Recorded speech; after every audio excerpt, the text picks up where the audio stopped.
Boa noite, Floripa, boa noite, Brasil, boa noite, mundo. Eu estou, Eustáquio Patunas, e este é o programa Vida Inteligente. Há 15 dias antes de eu entrar na chamada, assim, vamos dizer, há 15 dias nós abordamos um tema aqui que, apesar de eu ter assistido o programa algumas vezes, ainda não digeri, né? Que eu falei que a gente careceria de um tempo para poder digerir pela complexidade do assunto, que foi a questão da segunda morte, né? Mas nós já vamos dar sequência agora, então, a esse tema sobre outro aspecto. Espero que hoje eu consiga assimilar um pouco melhor, talvez até pela digestão do assunto. Às vezes a coisa já possa estar mais clara aqui dentro, conforme o decorrer da conversa a gente vai clareando. Lembrando mais uma vez, nós estamos empreendendo nova viagem para a Grécia, né?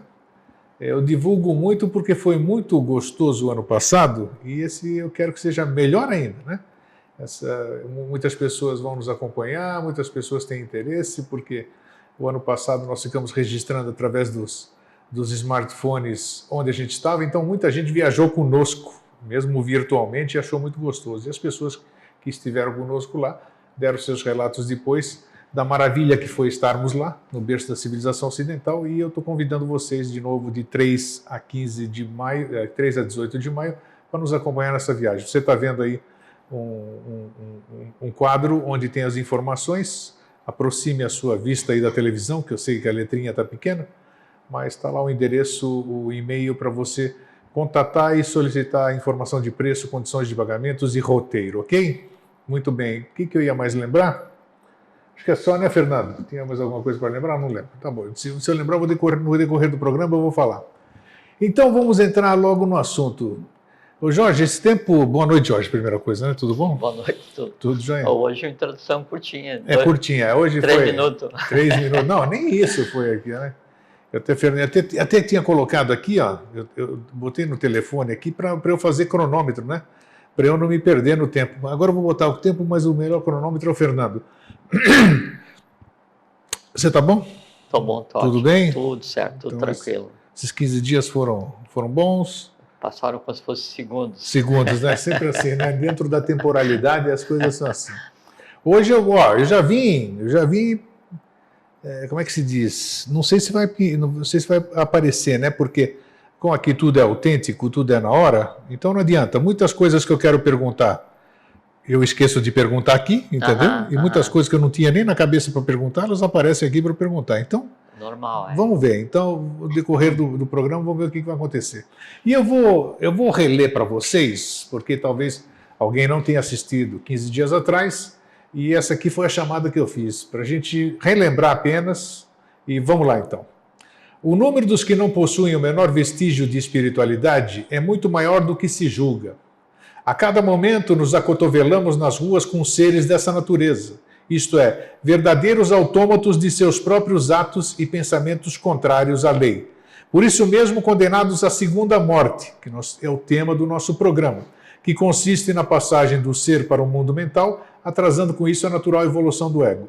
Imprescindível é afastar o coração das coisas que não perduram, abandonar a animalidade, afinar seus pensamentos e procurar alcançar o céu através das coisas espirituais. Procurar saber com inteligência onde se acha o verdadeiro céu, a mente e o coração. Aquele que não procura saber progredir bem, este se acha no verdadeiro inferno, o inferno da consciência, vibrando nos confins da terra. Andar para trás é encontrar a segunda morte. Jorge, me chama a atenção nesse texto da leitura aqui, que eu fiz de abertura. Diz aqui, a cada momento nos acotovelamos nas ruas com seres dessa natureza. Ou seja, pessoas que não possuem um vínculo com o menor vestígio de espiritualidade. O que é isso? Nós não abordamos isso para a gente dar a segunda parte. O que é isso, hein? Então, no outro dia que a gente conversou, então, eu disse que havia 2 tipos do que se pode chamar de segunda morte, né? Ou se quiser chamar de terceira ao invés de segunda. O primeiro é aquela questão natural, né, para o ser humano assim, comum, ou normal, nós todos, né, que é a finitude da alma. Então, depois que perde o corpo físico, a alma ainda vai existir por um tempo. Quando todo o extrato da alma, né, tiver sido aproveitado pelo eu superior, né, então de positivo e negativo guardado para depois ser reequilibrado, essa alma ela deixa de existir, né? O eu superior, a divindade em cada um de nós, né? Há 3 estágios, 3 níveis de consciência.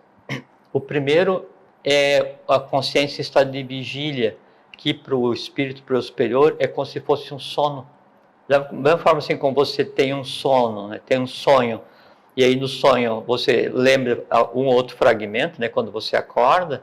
Então o primeiro nível de consciência do eu superior, Atman Buddhi, Mana superior, é como se fosse um sono com fragmentos de sonho. Então, pouca coisa do nosso dia a dia, nesse atual momento, consegue chegar lucidamente à tua divindade. Por isso que o que a gente trabalha na iniciação é fazer com que haja um código de linguagem consciente para que o eu superior, a divindade, o espírito de cada um de nós, ele viva plenamente um dia cada vez, que é uma experiência que é desconhecido. O segundo nível de consciência para esse eu superior é o da consciência anímica, que é quando a pessoa perde o corpo físico, passa pelo fenômeno chamado morte. Então, tudo o que acontece em termos de alma é de consciência do eu superior integralmente. E aí é que acontece esse processo de depuração da alma, né, que é a preparação para uma existência seguinte. Terminado esse processo de depuração da alma, né, então o que sobrou vai para o eu superior. Assim, tudo que a minha alma fez de bom e de ruim, né, é pesado, medido e contado num processo natural de equilíbrio de karma. E aí, então, o resultado positivo vai para a minha essência superior, para o superior. Nesse momento, então, aí o espírito ou o superior, ele tem consciência integral daquela existência e de todas as outras existências. E fica nesse estado de consciência plena, né, até o momento em que acontece aquele impulso que eu falei para você, que tem o nome de Trishna, né, que é o impulso por existir novamente. Ele vai fazer o caminho de volta, vai tomar um revestimento mental, revestimento astral, revestimento vital, corpo físico e vai e nasce. Então, a segunda morte é só isso, é quando a alma deixa de existir e o resultado dela vai fazer parte do eu superior de cada um, né, e o negativo fica pendente para depois ser ajustado. Porque não existe, assim, isso é muito importante a gente repetir, não existe nada grego na vida de cada um. Sim, por mais oculto que seja o pensamento, por mais oculta que seja a emoção, ou o desejo, ou o ato, ou a palavra proferida, nada, né, é feito sem que crie alguma coisa viva, né?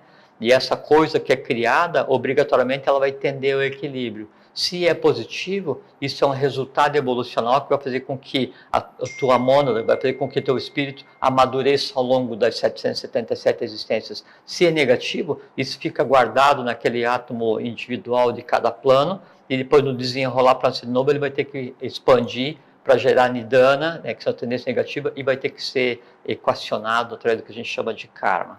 Você falou agora há pouco, me chamou a atenção, você vai alimentando o teu eu superior, e ele fica com consciência de todas as vidas. Você falou alguma coisa assim? Todas, Ok, todas. É aqui que eu quero chegar. Então vamos supor, eu ainda não passei para o lado de lá. Eu ainda sou... Vamos trabalhar um tempo ainda nisso acontecer. Estou aqui e eu tenho condição, então, se tem um espírito em mim, eu tenho condição de acessá-lo e através dele acessar todo o passado que esse espírito carrega. Óbvio. Eu não estou dizendo que é o meu. Óbvio. Esse espírito está em mim, ele não é meu, isso aqui não é meu. Ele é eu. Isso aí, exatamente. É eu e eu sou ele, né? Porque se não tem, não é de outro, é teu, é você. Então, você mas aí vai entrar, todo mundo vai perguntar, entra aquela questão de que você falou que não existe a paridade, então não, mas é que precisa assim, ficar esclarecendo. Quando você fala eu, como se ele disse que não existe, como é que ele fala que é um só? Mas aí quando eu falo você, que tem ciência de todas as tuas existências, é você quem você é, o teu eu superior, o teu espírito, não a individualidade que a gente está agora usufruindo, no caso o grego. Então não é o Jorge, né? É eu que eu não sei qual é o meu nome, não sei qual é o meu número, né? Enquanto mônada. Então eu tenho noção de todas as minhas existências. O Jorge é uma experienciação temporária, porque se fosse assim, quer ver? A gente está falando ainda sobre o assunto do outro programa. Do programa anterior, exatamente, a introdução. Da primeira e segunda morte, vou falar da segunda. Então, imagina assim, diz a ciência tradicional que a Gupta Vidya, que então você vai passar por 777 encarnações durante um ciclo, né? 96 a mais ou a menos, 90, para que você chegue no nível de consciência que te dê isso, a integralidade da percepção, que é o teu espírito experienciando a vida, né? É possível você saber que encarnação que você está ou não? Não.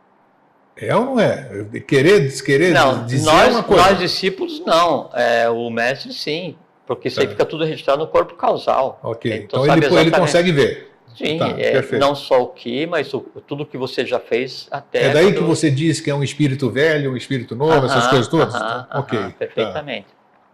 Imagina só, vamos supor que daí uma única existência permanecesse o equivalente a 777 vidas. Então, se eu nasci e aí eu estou operando numa individualidade, o Jorge vai viver 777 porções de 100 anos, que seria o equivalente ao período normal para você chegar num ponto adequado evolucional. Só que aí chegaria num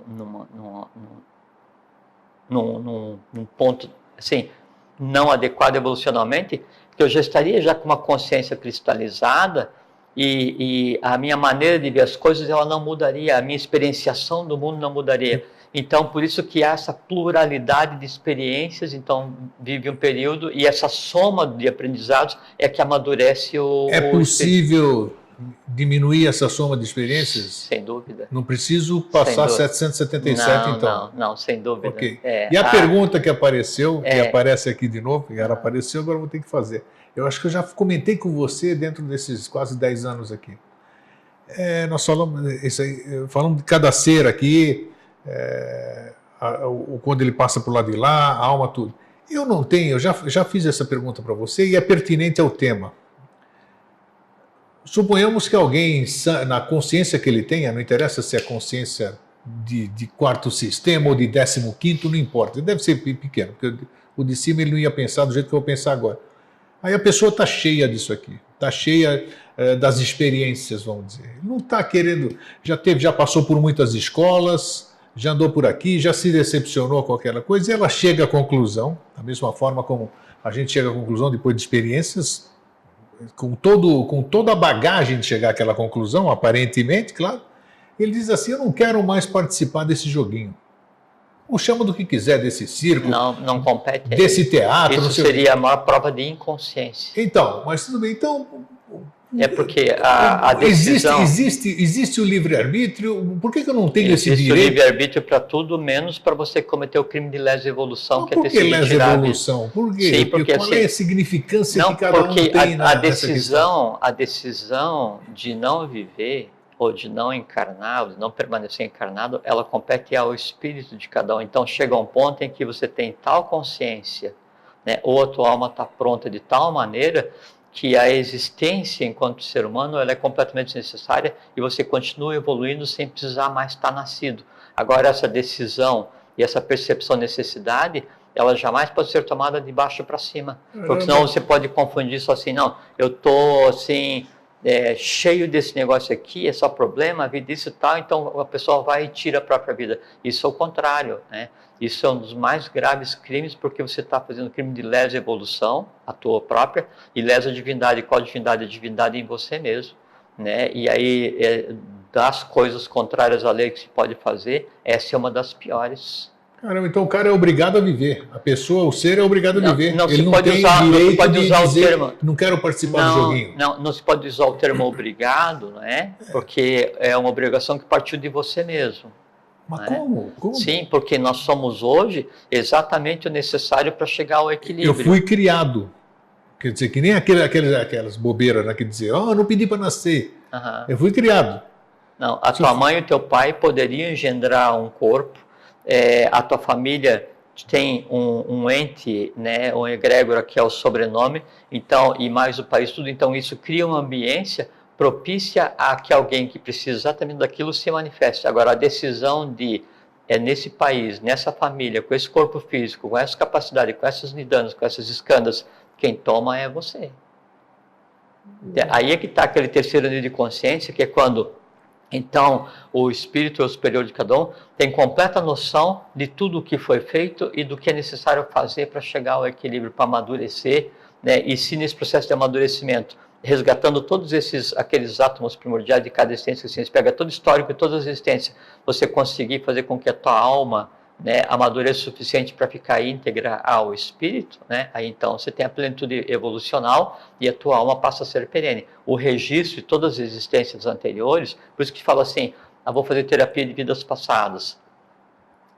É porque isso aí são só leituras no astral, na melhor das hipóteses, né? A única maneira de fazer a verificação de vidas anteriores de qualquer criatura vivente seria inspecionar ou analisar o corpo causal dessa pessoa, que é o que vai ficar E não é possível fazer? Só o mestre. Só o mestre. O resto não é. Qualquer coisa que você vai fazer daí no voo astral para ver o que está ligado a você, você vai estar vendo os atavismos daquela alma, os desejos daquela alma, ou as coisas ligadas àquela alma. Quer dizer, tudo real, só que num nível que não ultrapassa. Não, é real e não real, sai do astral. Né? Não, é como assim, seria equivalente a você ir no cinema e achar que aquilo dali corresponde, né, a uma vida passada de um ator. Exatamente isso, e não corresponde. O papel que ele está desempenhando, assim, é um papel plástico desempenhado que está ligado em torno da alma, que é tomado como uma existência interior, mas não, registro disso só no corpo causal e só o mestre compete. Tá? Então, gente, tá vocês bom, já estão sabendo que não adianta fugir, que não, você não está tem, participando não, mas, e não tem jeito. Mas não tem razão para fugir, porque não tem experiência superior a essa, né? Porque assim, é um trabalho de desbravamento, né? Você tá, enquanto espírito, que é o que nós somos, né? Enquanto mônada, parte da mônada, você está se lançando na parte mais densa do universo em desenvolvimento e se assenhorando de uma parte e trabalhando para que essa parte tenha consciência. Então, o transformar a vida em energia em vida consciência acontece diariamente em cada um de nós. Porque assim, é tudo aquilo assim, a parte mais densa que cada um tem no astral, no mental, nos instintos. Então, dar consciência a isso, né, é fazer com que essa parte da matéria adquira, né, uma concepção diferente do universo, que é o trabalho da vida. Mas né? é interessante, porque parece que o estado, a vida física como é que se diz? Do jeito que você fala, do lado de lá, não fora do corpo físico, vamos dizer, é tudo leis imutáveis, você não pode mexer, não pode fazer absolutamente nada. Aqui, por exemplo, eu quero chamar atenção nesse aspecto. Aqui eu tenho o direito de botar a camisa branca, de largar o meu emprego, de pular de um prédio, de plantar bananeira, eu tenho esse direito. Sim. Então por que eu não teria o direito a questão, de... Onde entra essa... A questão é assim... É papo mente concreta, né? Você está vendo que procede a colocação. É que assim, é um direito que foi dado, né, para uma hierarquia ainda juvenil. Então, você tem o direito, mas poucas pessoas usam o seu direito adequadamente. Você tem o princípio da vontade, né, embutido em você, poucas pessoas usam a vontade. Você tem o princípio do amor-sabedoria embutido em você, faz parte de você. Poucas pessoas usam o amor-sabedoria. Você tem o princípio da atividade superior ligada em você, fazendo parte de você. Poucas pessoas usam esse princípio, né? Você tem a racionalidade em você, que é a mente concreta. Poucas pessoas usam a racionalidade. A maior parte da humanidade vive hoje ainda com foco de consciência baseado no astral mais baixo. Né, como se a gente estivesse ainda na época da Lemúria. Então, não é que o direito de decidir seja errado. O errado é o que nós fazemos com o direito de decidir. Quando todos esses poderes que nós temos, a Atman é um poder, o poder da vontade, se sobrepõe a qualquer coisa no universo, porque o nível de consciência átmico, ele está acima de qualquer engendramento existencial. Né? O nível de consciência búdico, que é amor-sabedoria, é um poder, né, ligado ao amor-sabedoria, tem inclusive poder de criação. Só que daí, em vez de você criar mentalmente, a pessoa acha que daí a criação única que é dada ao ser humano é a criação física, a criação sexual, né? E não é, né? Você cria mentalmente, verbalmente, fisicamente. Então, esses poderes que a humanidade tem, são usados assim a troco de nada. Então a pessoa tem o poder de criar fisicamente, mentalmente, verbalmente, assim, no universo como um todo, e fica desejando ter o poder, baseado no que vê nos filmes, assim, eu queria ter o poder de ficar invisível, de levitar, de conseguir ouvir, de conseguir ter a supervisão e tal, e aí se idolatram os super-heróis, então se criam filmes de super-heróis, e a pessoa se projeta assim, pô, seria bom se eu tivesse aquela força. Você tem. Poxa, seria bom se eu conseguisse voar. Você consegue. Poxa, seria bom se eu conseguisse manipular os elementos da natureza como se eu fosse um mágico. Você pode. Seria bom se eu conseguisse criar elementais. Você cria todos os dias quando pensa, quando se emociona, quando constrói, quando destrói. Entende? Tudo isso que você está falando, maravilha. Agora, voltando à questão que já falamos aqui também. Como é que o senhor afirma inúmeras vezes aqui, e eu questiono inúmeras vezes, né? Sim. Porque a humanidade está aqui, estamos no mosaico do novo ciclo, e patati, patatá, você acabou de dizer que nós somos, generalizamos, e pode ser isso aqui, somos não ainda dá para generalizar, pode dizer a maioria. Somos juvenis, uma série de coisas, isso tudo que você acabou de dizer. Então como é que pode uma civilização, seres, 7 bilhões de seres, fora aqueles que já passaram aqui, sei lá, N, né? Não dá para. Como é que então podemos dizer, né, que estamos num novo tempo, isso e aquilo? Mas você viu que eu usei o termo juvenil para definir a humanidade, não é? E o juvenil, o adolescente, ele está naquela zona limítrofe, né? Tá certo que eu estou falando em tempo terráqueo aqui, sim, né? do visível para o invisível. Então, o estar na adolescência é a melhor época da existência, porque tudo é permitido, porque você não tem ainda aquelas os grilhões, aquelas limitantes da mente concreta que o mundo ou a sociedade vai te impor. A sociedade civil vai te impor. Então é uma época de construção plena. O que acontece é que daí a humanidade não sabe usar ainda o que tem. Mas como para todo adolescente, para com qualquer filho adolescente que você tenha, para qualquer outro adolescente que você veja, você tem que ter compreensão e paciência, é que o tempo dele não chegou ainda. Então o tempo da humanidade não chegou ainda. É uma humanidade adolescente. Aos que trabalham em função da lei, ou que se propõem a trabalhar, cada um das suas limitações, como é o nosso caso, é o caso de todo mundo, né? Então, nos compete construir o mundo adequado, né, para que essa adolescência se transforme em maturidade espiritual. Então, nós estamos em processo de construção do mundo e até prova em contrário, todos os seres da humanidade têm igual direito à evolução. Isso que eu vou falar tem tudo a ver com o tema também. Tudo Sim, que nós estamos falando tem a ver com isso. Vamos entrar muito bem. Isso tudo que a gente vem fazendo aqui, nós, todo mundo aí, todo mundo no planeta. Pessoa. O que eu percebo, o que eu tenho percebido ao longo desses quase 64 anos de vida aqui, eu tive uma tia que era adventista, mas daquela fervorosa. Cada 10 palavras, 11 eram religiosas. Tudo isso aqui. Ela levou a vida dela dentro daquela fé dela, tudo aquilo maravilhoso, uma pessoa íntegra, puxa vida. Foi embora.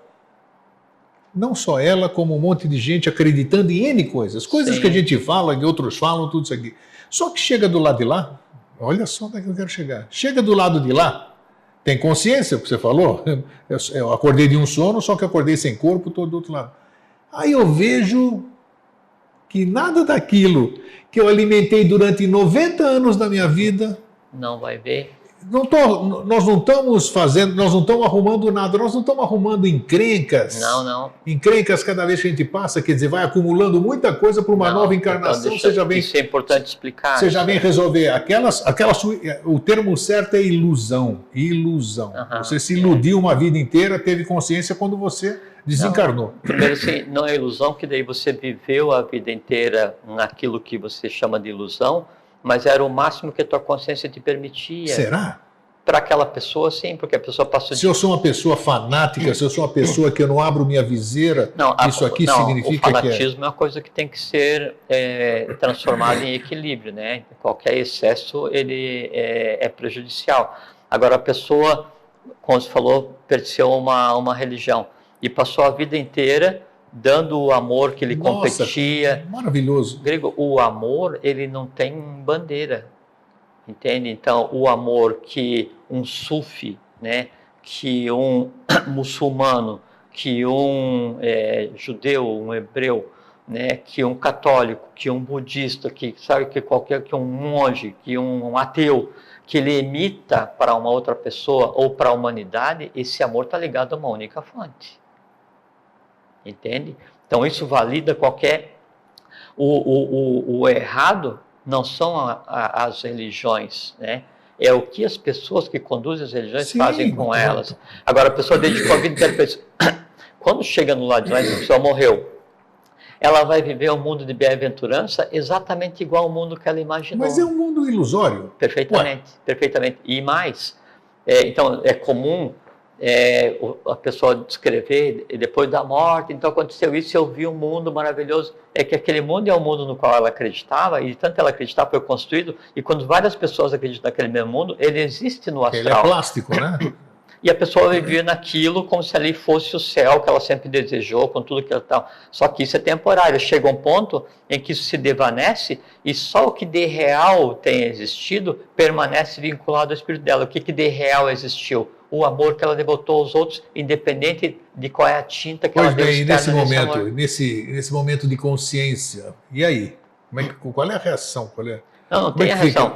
O que de positivo vai ser reservado, né? Vai fazer parte do amadurecimento da própria existência do Deus superior, e o que de negativo vem para ser resolvido. Então, a pessoa tinha amorosidade e era fanática, né? A amorosidade é útil, né? Isso vem em forma de tendência positiva. O fanatismo é inútil, vem em forma de tendência negativa. Ela vai nascer em um ambiente onde o fanatismo possa ou se exteriorizar ou ser resolvido. Sempre é assim. Entende? Sempre assim. Então a pessoa vai viver, depois de perder o corpo, exatamente no mundo que ela constrói enquanto está viva. Porque considerando, temos tempo, fiquem tranquilos aí, não se agitem não. Considerando que as pessoas... Não, tudo isso que a gente está conversando é procedente, porque conforme a gente falou da outra vez, claro, nós estamos avançando a partir do outro programa e desse, um pouco, assim, consideravelmente a mais, sobre tudo que a gente tenha falado já sobre morte, pós-morte, reencarnação, espírito, alma. Então a gente dá uma outra visão, um pouquinho mais crua do que é, e mais à frente a gente vai, porque sempre tem um passo adicional no conhecimento. Claro. E aos poucos a gente vai compartilhando até onde seja lícito compartilhar. Então, tendo dito tudo isso aqui, se acontece isso que você diz, tem um nível de consciência e tal, e depois volto para o ciclo reencarnatório, vamos dizer.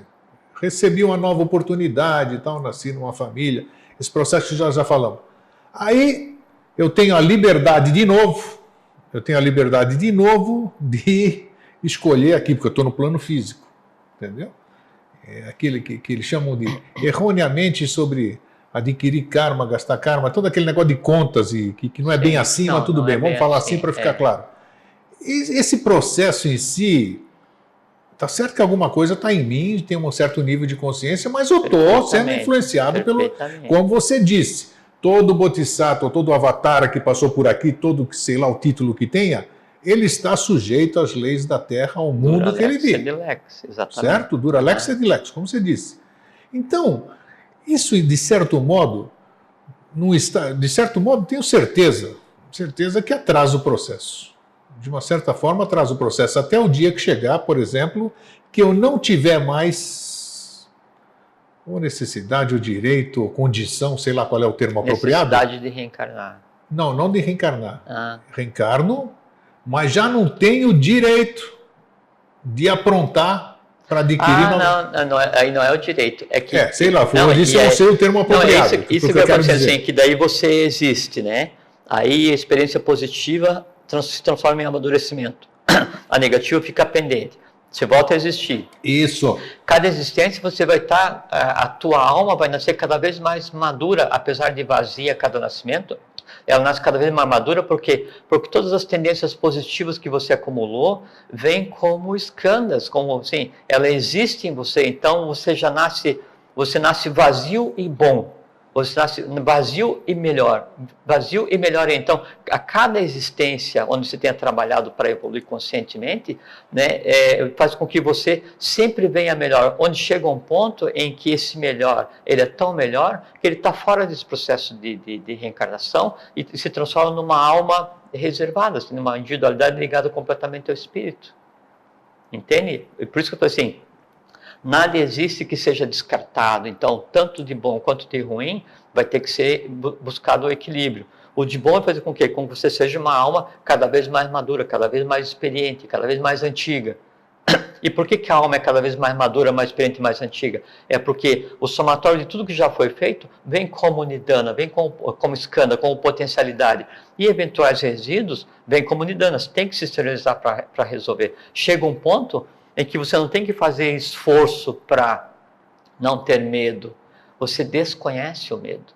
Chega um ponto em que você não tem que fazer esforço para não errar. O erro em você não existe. Isso o que acontece no caso de um Buda, né? Buda nasceu, sim, o Buda, ele, assim, e depois de minha morte, Olanu, meu espírito pairará sobre a terra. Então, o Buda, ele é diferente em termos de, o Buda em si, né? É diferente de outra classificação. O Buda é um estado de ser. Sim, porque ele é o resultado do amor humano. Isso. Por isso que ele fala, meu espírito pairará sobre a humanidade. E aí ele vem e fala que morreu por ingestão de carne de porco, por conta da questão humana. Só que o amor que ele tem pelos outros é tal, né, que aí ele traz o karma, né, dos outros para ele como forma de tentar minorar. Não que ele em si tenha... É como o professor Richard Souza dizia isso, eu posso falar, que parte das doenças que ele experienciou enquanto existindo, enquanto ser humano, eram decorrentes daqueles que deveriam ter vindo trabalhar no que se chama de obra e não vieram. Então, ao vir para trabalhar em função da lei, isso em si significa um grande impulso para resgatar o que se chama de karma, buscar o equilíbrio através da questão de consciência. Os que deveriam vir e não vieram, então ele traz para si isso e transforma-se em doença, e ele sofre aquela doença como uma maneira de exaurir aquilo que ao outro competia. Você dá a tua vida pelo outro. Isso é uma prova de amor que pode existir do ponto de vista humano. Entende?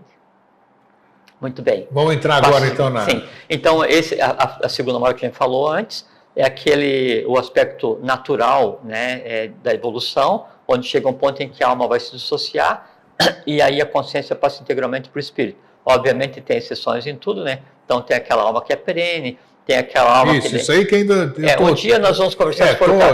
Vou ter que assistir mais algumas vezes. Não, e a gente pode avançar. Eu nunca podia imaginar nesse processo que você falou, mas nunca, nem história de ficção ali. E tem mais coisas, Grego. Assim, então, por isso que eu disse tem pontos, assim, tem... Você sabe que mas tem muito mais coisa para a gente dizer com relação a isso, e tem almas, né? A gente falou várias vezes aqui sobre o mundo de Duarte, então é lícito falar sobre isso, né? Até porque é um conhecimento mais difundido. Então, há almas, né, que aí o trabalho que elas fazem assim, é de tal monta engrandecedor, né, e estão de tal forma preparadas, mas não prontas, que em vez de passar pelo processo normal de ficar no astral como um todo, esperando, se devanecer, aquilo é preservado, e a alma como um todo ela vai para um lugar para ela terminar o aperfeiçoamento dela enquanto alma, entende? Há casos em que daí, depois de passar pelo fenômeno do que se chama de morte, né, as almas são preservadas com o corpo físico, a alma, ela habitou o corpo físico, e o corpo físico ficou de tal forma, assim, sei lá, glorificado por aquela ação em função da lei, assim, durante a existência inteira, e aquela coisa, que o próprio corpo físico assim, seria um desperdício deixar. Aí então acontece a questão da preservação para o renascimento do corpo físico. Grego, mas tem muita coisa. Não é aquelas pessoas que morrem e continuam lá como se estivesse viva, nada a ver, né? Isso é até ruim, porque aí quando acontece isso, a alma fica presa naquele veículo de uma forma inútil. Não tem nada a ver, não tem nada a ver. Mas então, assim, a existência ela é fantástica. Sabe, assim, a realidade, pelo menos a parca realidade que eu conheço, a maneira como eu vejo, claro, né? Mas ela é, assim, absolutamente deslumbrante, assim, ela está acima de qualquer coisa que a gente possa imaginar como ficção, nem no sonho mais doido de qualquer ser humano, né? Se aproxima do que é a realidade existencial. Eu estou rindo. Você lembra o que eu falei para você no programa anterior, quando eu estava me despedindo de você? Hein? Não, né? Não cabe nem dizer aqui. Não me lembro. Não, eu disse, eu vou repetir lá, porque a gente tem que rir junto aqui. Eu e o Jorge temos toda essa liberdade. Falei, Jorge, Você estava naquela porta descendo, você desceu, que você precisava ir embora, né? Eu disse, Jorge, ou você é louco de pedra... Foi. Você lembra? Foi engraçado, ele riu até. Foi mesmo. Jorge, ou você é louco de pedra, só estava eu e ele, claro, não vou falar isso na frente de ninguém. Agora tá falando pra todo mundo. Agora sim, mas tudo bem, está oportuno aqui, né? Mas foi porque realmente tem coisas que você acha que... Você acabou de dizer. Não dá para dizer que é inacreditável. Se ficção não chega perto, como você disse. É incrível. Então, tá aí, é incrível, né? É por isso que a iniciação e o conhecimento é uma coisa muito divertida e transforma a vida numa coisa divertida, porque daí você olha e você fala assim, putz, mas que coisa sensacional que é esse negócio. Agora tem que pedir perdão porque eu chamei o meu irmão de louco de pedra, senão você tem toda a execrado aqui. Não, tem toda a liberdade, imagina. Então, é uma coisa assim, sabe... sensacional, um negócio assim. Não, tudo bem, sabe, assim, quando a gente tiver condição de acessar isso. Todos nós vamos, nós existimos para isso, todos nós vamos, né? É nosso direito, né? Mas é uma coisa assim absolutamente sensacional, bacana, absolutamente sensacional. E aí, assim, aos pouquinhos a gente conversa aqui, conforme o que seja lícito conversar. Bom, então tem a questão da segunda, o outro aspecto da segunda morte que tem mais a ver com o que você escreveu. Então imagina assim, a gente conversou um dia sobre uma analogia da carruagem, né? Isso, então, todo mundo gostou. Então tem a carruagem, vamos colocar mais um elemento nessa analogia hoje. Tem a carruagem, tem o cocheiro, né? Tem as rédeas do cocheiro, que ele está pilotando os cavalos, tem a carruagem em si, física, isso. né? E aí dentro da carruagem tem um passageiro hoje. Opa, tem um passageiro. Colocamos o passageiro dentro dessa um passo adicional na tentativa de compreensão. Então, a carruagem é o corpo físico, a estrutura da carruagem como um todo, que mantém as rodas girando, as coisas assim, tudo, é o corpo vital, né? Os cavalos, né? Eles são o emocional. O cocheiro é a mente concreta, que compete ao cocheiro pilotar o emocional. As rédeas, né, é o uso da vontade, da autovontade, que é o que é inerente à mente concreta, e o cocheiro é o eu superior, é o espírito. Não, o cocheiro não. Não, desculpa, o passageiro. Desculpa, está certo. O passageiro é o espírito. Então, o passageiro entra naquele negócio, eu vou fazer uma viagem, né? Assim, gente, olha, eu quero ir para tal lugar. E ele se fecha ali, e aí, se vai chacoalhar ou se não, ele já não tem mais esse controle, porque quem está controlando é o cocheiro. Se vai correr ou não, é o cocheiro que está controlando. Se vai quebrar a diligência lá, a carruagem ou não, é a responsabilidade do cocheiro. Se vai conseguir chegar no destino ou não, é a responsabilidade do cocheiro. E aí, o que o passageiro pode fazer é gritar assim, ei, cocheiro, mais devagar. Né? Então, a mente concreta deveria ouvir o eu superior e falar assim, ei, mais devagar. Aí, o cocheiro puxa a rédea, né?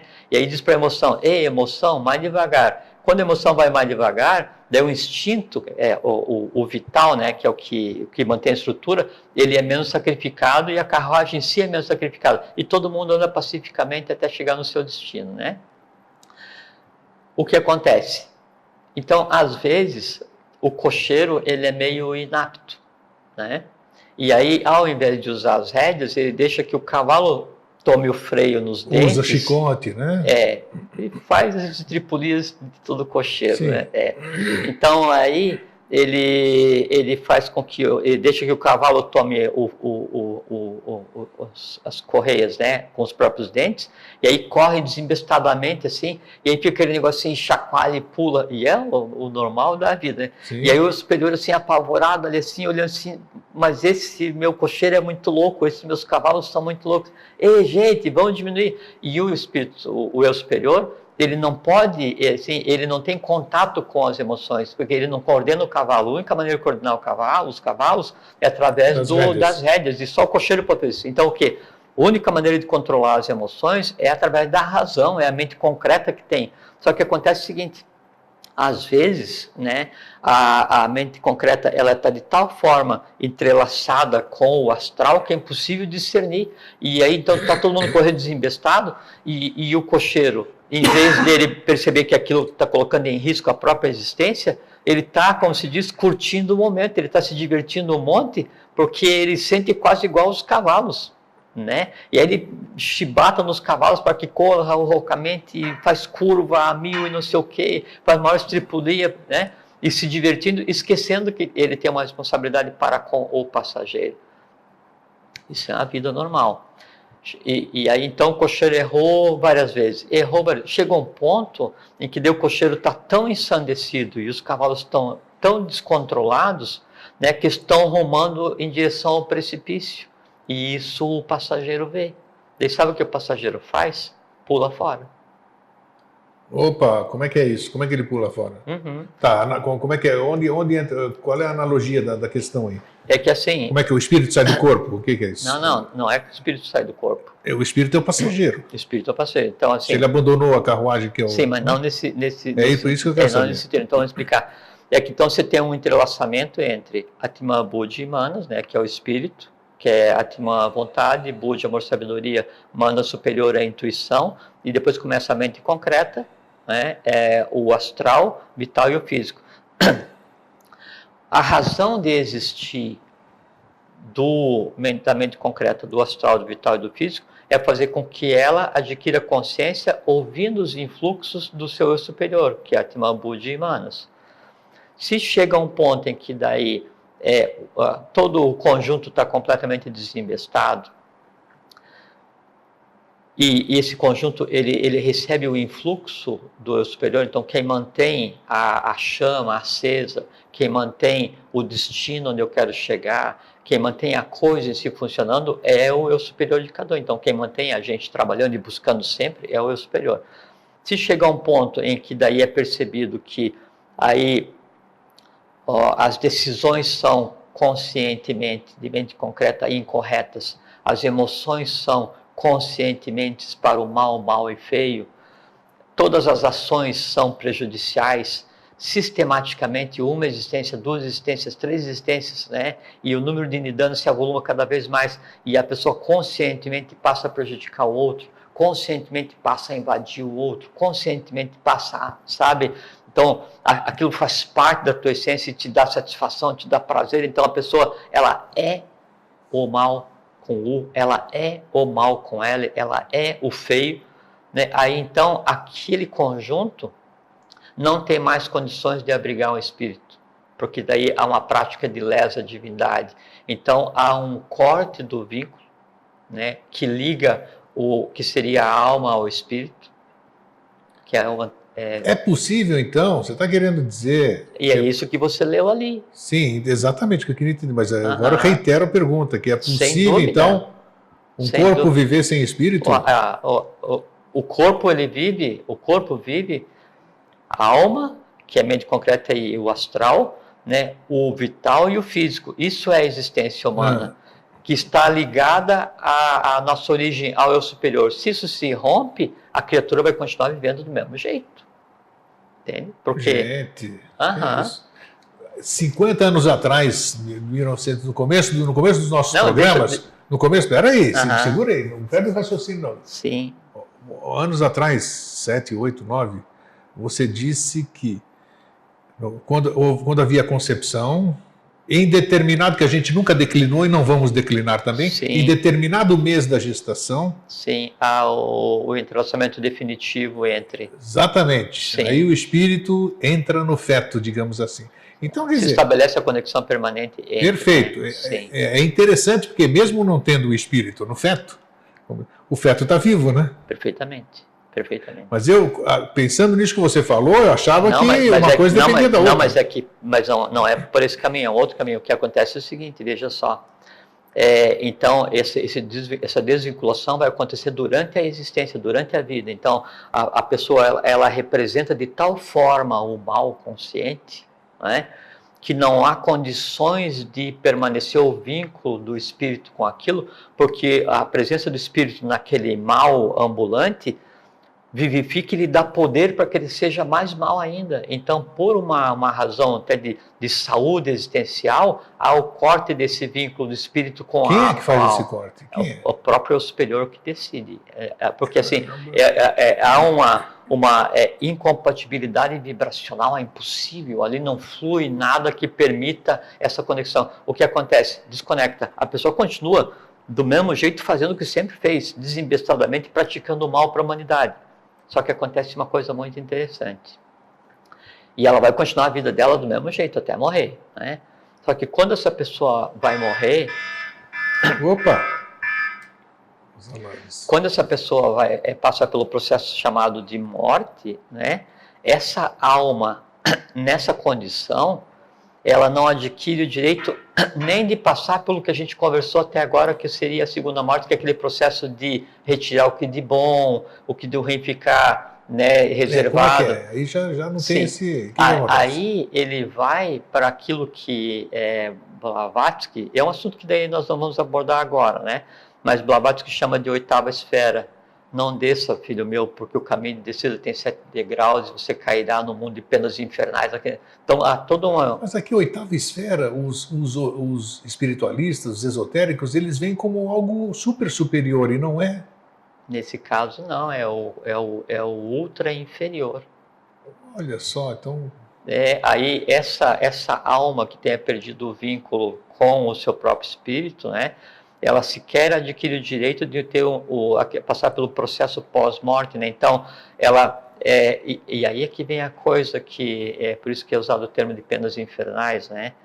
É que ela íntegra daquele jeito, enquanto alma, quer dizer, a mente concreta e o astral entrelaçado, que é a alma, né? Ele vai para um lugar em separado do processo das almas que estão em processo evolucional, e lá permanece até o final do ciclo que é o evolucional. Caso do lado oculto da Lua, por exemplo, não? Por aí? Por esses caminhos, né? E lá permanece até o final do ciclo evolucional, e no final do ciclo evolucional, aquela essência e tudo o que ali existe. Veja que daí as várias existências, então a alma, o que é? A alma de cada um, elas são um conglomerado de consciências, de elementais, né? E todos eles, então, estão vinculados a um pai, e o pai desse conglomerado de elementais é o eu superior de cada um. Então, aquela alma, né, com um conglomerado de elementais especializado em fazer o mal, né, órfãos, todos eles, a alma órfã de si mesmo, do seu eu superior, permanece consciente por eras sem conta até o fim do ciclo evolucional, e aí então ela é dissociada, todo aquele esforço, isso é a segunda morte, ou se quiser chamar de terceira morte. E aí, como diz o texto, a gente vive cruzando com pessoas assim na rua. Eu não gostaria de falar que sim, nem que não, porque implicaria a gente julgar, implicaria a gente julgar os outros e falar assim, não, você isso, você aquilo. A nós não cabe, nos cabe viver buscando a evolução e buscando o bem, o bom e belo. Então, para ver que e por isso que eu assim, nada, né, nesse universo pode ser feito sem uma decorrência. Então ninguém é permanentemente mal. A se preocupa assim, poxa, mas aquele lesou o país, não sei o que e tal, conscientemente faz o mal, prejudicou, matou milhões, invadiu, mentiu, tal. Não acontece nada com ele. Não adianta você desejar que aconteça, porque você vai estar desejando e vai estar alimentando o desejo de vingança e o desejo de ver o mal acontecendo ao outro, como se aquele mal acontecendo ao outro fosse a aplicação do bem. Não te cabe aplicar o bem, te cabe ser neutro e torcer para que aquela pessoa melhore. Quando chegar a hora de ser julgado, que é só a busca do equilíbrio, é um auto-julgamento, aquele ser, ele vai ficar no lugar que lhe compete e chega num ponto em que daí há uma dissociação de todas aquelas experiências de vida, né? E isso é completamente assim traumático, doloroso para aquela coisa que ainda está consciente ali tentando existir. E no momento evolucional seguinte, ele passa ao início do processo. Então é como se no momento evolucional seguinte, aquela alma que está ali consciente ainda, né, voltasse como um mineral. Então vai fazer todo o caminho novamente até um dia começar a pensar em ter o direito a encarnar ou experienciar como uma hierarquia em busca de consciência. Muita gente fala. Isso é a segunda morte, ou se a gente quiser considerar a segunda morte como aquela onde há assim a dissociação da alma para que daí venha um novo influxo existencial, que é o que a gente falou no programa anterior, né? E agora um pouco.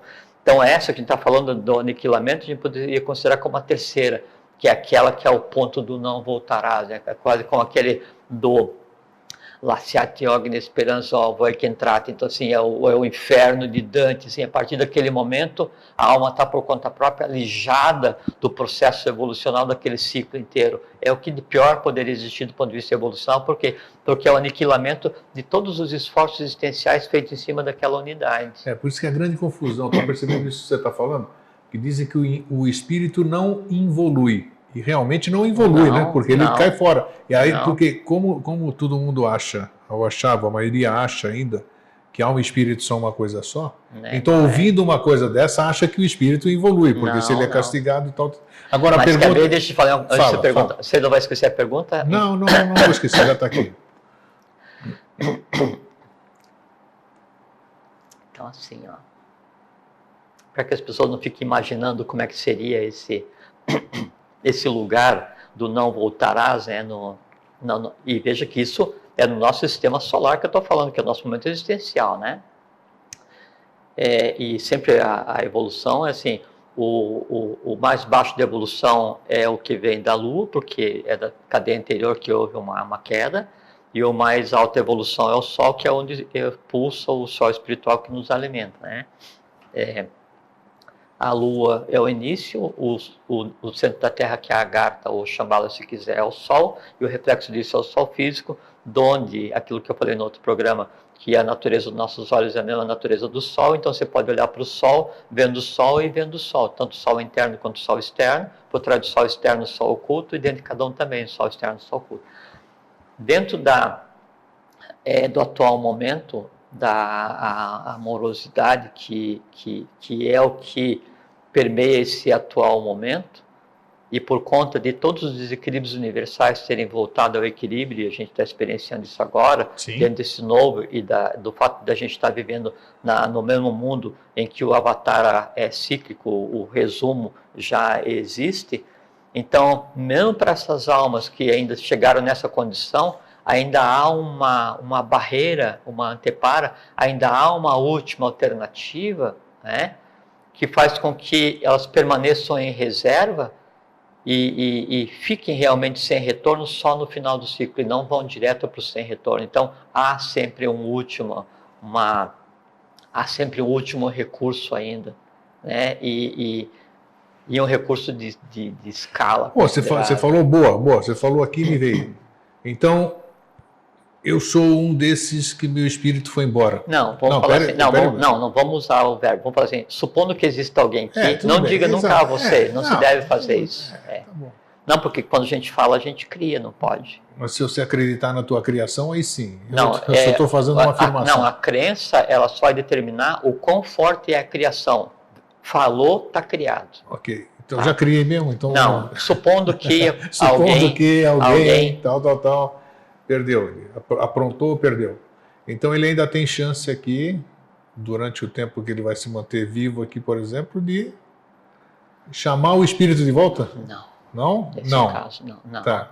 Não, nesse caso, não. Porque assim, não é assim, eu nasci bom, Atman, Budi, Manas, assim, e tal, mente concreta, o astral, vital, físico, né, mas eu tinha uma nidana que ela dizia que eu tinha que pisotear formiga, eu estava passando em formigueiro, eu pisotei todas as formigas, eu vou direto pro não voltará. Formigatório. Exatamente, formigatório.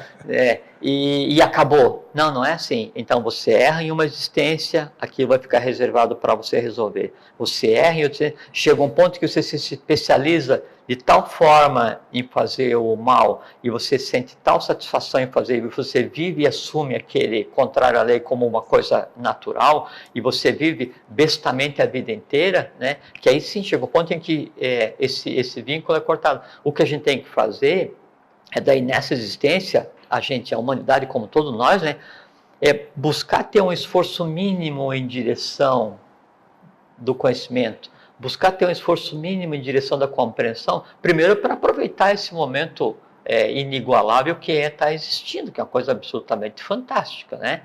E segundo, para fazer jus à minha opção de existir, para fazer com que a minha alma, em determinado dia, em determinado momento, ela possa, então, ou ser perene, vinculada perfeitamente ao espírito, ou ser uma alma reservada que vai para um lugar onde eu vou continuar minha evolução consciente, ou preservar o corpo físico, chegar e for adequado e necessário para a lei, ou seguir meu trajeto normal enquanto ser humano e no final de N, algumas centenas de existência, eu ter a consciência e ficar pronto para no próximo ciclo eu ajudar os seres mais novos que venham. O que eu não posso é passar a vida inteira como um vegetal, não posso passar a vida inteira como um animal, não posso passar a vida inteira como um animal porque isso não é humano. Se a pessoa passa a vida inteira agindo só por instinto, isso é desumano. Né? Desumano para com quem? Para com os outros? Não, para com ela mesma, porque dentro dela há um espírito, há um passageiro, assim, estupefato, surpreso, né? Em ver assim, nossa, que viagem louca que eu estou experienciando, e eu estou aqui cansado de gritar para o cocheiro pegar leve, e ele está fazendo o que quer. Né? Então fazer o quê? Contrater essa passagem, vou experienciar até o final. Chega até o final, daquela viagem só sobrou porcaria, só sobrou coisa ruim. Reserva, vamos tentar de novo. Você pega uma outra viagem, por coincidência, né? Um cocheiro parecido, uma carruagem parecida, e os caras fazem do mesmo jeito. Tá bom, vou guardar essa experiência ruim. Chega um ponto em que o conjunto de experiências ruins, né? Assim, não quero mais essa carruagem cocheiro, deixa cair no precipício, problema, eu vou ficar aqui descansando um pouco, outro dia eu pego outro. Né? Então o que a gente tem que fazer é viver humanamente. Viver humanamente é não agir por instinto. A gente tem que usar o sistema cerebro-espinhal, não tem que usar o neurovegetativo para decidir, não tem que ver baseado na emoção, nem baseado só na racionalidade. O mundo em que nós vivemos hoje é o momento do equilíbrio. E qual é que é o equilíbrio universal? É o mundo da intuição. Né? É o mundo do amor-sabedoria. O amor-sabedoria é você equilibrar a razão com a emoção. Quando você equilibra a razão com a emoção, então o cocheiro, ele nem é agressivo demasiadamente para com os cavalos, e os cavalos não são desembestados a ponto de prejudicar. O cavalo continua sendo o cavalo, porque ele é o animal, ele é a emoção, e o cocheiro continua sendo o cocheiro. Chega um ponto, e é isso que eu queria chegar para a gente encerrar esse viés de assunto, em que daí a viagem é tão harmônica, o cocheiro abriu a portinhola, né, e ele vai andando e conversando com o passageiro. Oh, bacana isso aí. Isso. Quando o cocheiro está andando, conversando com o passageiro, os animais não estão sendo sacrificados, a carruagem flui perfeitamente, chega um ponto que a viagem está tão agradável que o passageiro fala assim, cocheiro, posso sentar na boleia contigo? Daí ele sai lá de onde ele está e vem e desce aonde está o cocheiro. E aí os dois juntos se transformam em uma pessoa só, e aí as rédeas que estavam na mão do cocheiro, que é a mente concreta, passam a ficar na mão também do passageiro, que é amor. Aí então você ensina para o emocional não só a razoabilidade, você ensina para o emocional o amor-sabedoria. Aí então tudo passa a ser uma coisa só. O que é? Uma coisa imperecível, que é um ser humano glorificado ou divinizado. Pronto, não precisa dizer mais nada. fechou a questão. E esse é o objetivo da nossa existência. Então está feito. Olha, eu ia fazer uma pergunta que ela se torna inadequada, incabível depois do que você falou. Não, pode perguntar. Não era questão, eu disse, já não é necessário. Eu ia falar sobre as pessoas, sobre muitos dirigentes de países que passaram por aqui. Por isso que às vezes quando eu falo de gente de países, por aqui no mundo, né, de maneira geral, e eu uso o termo amanasa. Né? O amanasa é o sem-mente superior, sem mental abstrato, quer dizer, está por conta própria, porque não tem explicação, né, alguns países viverem, né, e terem sua história só de conquista, de guerra, de morte, de se espalhando a dor, vivendo da dor, usando o conhecimento para, sabe, isso é ilógico. A questão é como o povo se submete a um governante desse, né? É que daí há toda aquela questão do atavismo, né, daquela região física que está você já falou, existe um monte de outras questões envolvendo a questão. Sim, né? E que compete a cada povo resolver, porque sabe que um povo, uma nação, ele é acima de tudo um aglomerado por similaridade kármica, não é? Então, por isso aquela questão de sou brasileiro, né? E quando eu vejo assim na internet, assim, e me dói mesmo assim, eu fico assim, poucas coisas me ferem, sabe, Grego? Mas eu vejo as pessoas falando assim, putz, eu tenho vergonha de ser brasileiro. Você já falou, Isso me dá me angustia, assim, me dá uma dor de ver assim, né, assim, o quanto a ignorância daquela pessoa, a ponto dela verbalizar que tem vergonha de ter nascido no país onde ela deve ter trabalhado um monte para adquirir o direito. Você não vai chegar a esse nível de consciência, né? Vai ter e vai, por muitas existências, desejar nascer no Brasil novamente, porque ela tem muito trabalho para fazer, porque ninguém profere uma coisa dessa à toa. Eu sei, então vamos cuidar da boca. Gente, Jorge, estamos em cima da hora. Obrigado mais uma vez. Imagina, eu que agradeço a você. Eu acho que nós conseguimos fechar com chave de ouro o tema complexo. Assim, a gente vai ver assim mais à frente, na medida em que um dia você escolher outros temas, que ainda há mais para avançar nesse conhecimento. Okay, tenho certeza porque disso. Quanto mais a gente avançar no conhecimento da vida além do corpo físico, mais nós nos assenhoramos e chega a um ponto em que a gente pode daí, conscientemente decidir o que fazer depois, porque a vida continua assim, a vida ela existe em todos os planos simultaneamente. Então a gente está se assenhorando, isso é uma boa coisa para dizer sobre o que a gente tem feito aqui e sobre o que o processo de iniciação do bem, do bom e do belo permite. Ele permite que o ser humano se assenhore do invisível. Sabe? E aí isso é eubiótico, isso é viver eubioticamente. Valeu, Jorge. Tá bem? Obrigado mais uma vez. Para vocês, um fraterno abraço e um feliz sempre. Fraterno abraço, fiquem em paz, fiquem bem, feliz sempre e uma boa caminhada para todos.